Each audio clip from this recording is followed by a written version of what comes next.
For today's video, pupunta po tayo sa beach at doon tayo magbo-bonfire. At dahil nga po biglaan yung lakad na to, so wala kaming kadala-dalang pagkain and we're not very prepared, no? So eto na nga, naisipan na lang din namin na bumili na lang din kami ng barbecue para meron kaming madala doon sa beach. Bukod nga pala sa barbecue ay yung isang kasama namin ay nagpunta din sa mga food court at bumili ng mga fishball, kikiam, etc. Habang kami ng asawa ko naman ay bumili ng barbecue. Siya na nga rin ang pumili ng kakainin namin na barbecue kung ano ba, kung taba, kung laman, kung hotdog at bumili na nga siya dyan ng tenga, taba at ng hotdog. At konting laman na rin, bumili na rin siya ng 5 pirasong laman. Tapos yung mga barbecue na yan po yung babaunin namin papuntang beach.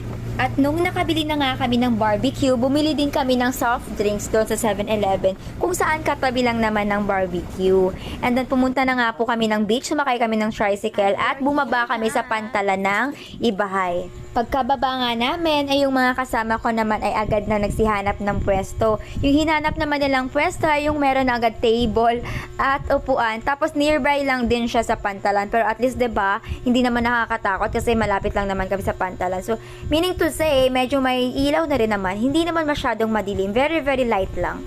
And for me naman, no, ayoko din naman ng masyadong madilim. Hello, nakakatakot kaya mamaya may humili sa akin dyan sa kilid, di ba? At mukhang gutom na nga ang mga to. Kita nyo naman, pinaglalagay na yung mga pagkain dyan sa pinggan. Yes, meron po kami talagang baon na pinggan at baso. Tapos eto na nga for the go na yung plan nilang mag-bonfire. Yung kapatid ko nga at yung jowa niya ay naghanap nga po dyan ng panglagay namin ng mga kahoy. Ang tumulong na nga rin pala ako dyan. In fairness ha, effective yung ginawa nilang bonfire at umaapoy na nga yung ginawa nila. So then, ito na nga yung ganap. Nakagawa na sila ng bonfire at ako naman ay kumuha na din dyan ng isang barbecue at medyo nagugutom na rin ako ng very light. Syempre wala kaming dinner, no, hello. At eto na nga yung laro na sinasabi ng kapatid ko. Yun pala sila pala ang maglalaro, hindi pala ako, hahaha. At kung sino po yung makakasagot, siya po ang makakakuha ng pagkain kung masasagot niya po yung tanong. Una nating tatanungin ay si Jasmine. Hindi dapat kasi ako makaano. Kahit salit ba kami? O, ikaw nga muna. Kasi mo din ako hindi kasabat. O, kung hindi ka makakasagot, As long as di kami kasabat, di ka islan. oo. Okay. Ang ganon. Ang boses. First question.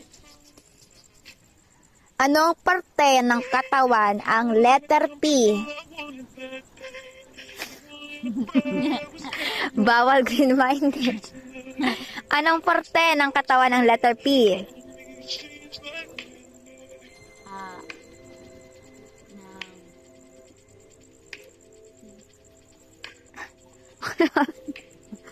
Anong parte ng katawan ng letter P? Ako Tagalog, English. Tagalog. Pa! Hindi.